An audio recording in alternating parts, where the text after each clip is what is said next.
Collection કરે છે, પણ સંઘ દ્વારા એને રેગ્યુલર દૂધ ઉત્પાદક સહકારી મંડળી તરીકે સ્થાન નથી આપવામાં આવતું. શું કામ?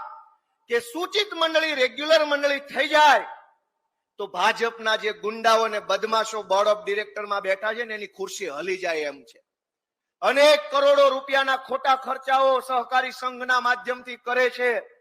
ભાજપની સભાનો ખર્ચો સંઘ દ્વારા કરવામાં આવે, જમણવાર સંઘ દ્વારા, નેતાઓની આગતા સ્વાગતા સંઘ દ્વારા.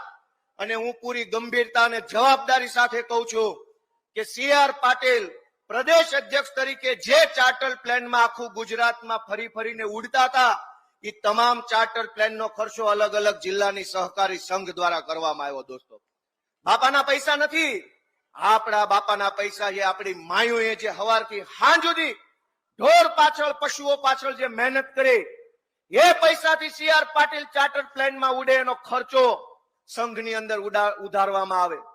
સંઘની અંદર અલગ અલગ અનેક પ્રકારની ફાલતુ બિનજરૂરી જગ્યાઓ ઊભી કરે, એ જગ્યા ઉપર પોતાના ભાઈ ભત્રીજાઓની ભરતી કરે અને કરોડો રૂપિયાનો કારણ વગરનો પગાર આપણા પૈસામાંથી પોતાના ભાઈઓ ભત્રીજાને કોઈને મેનેજર બનાવે, ઇન્સ્પેક્ટર બનાવે.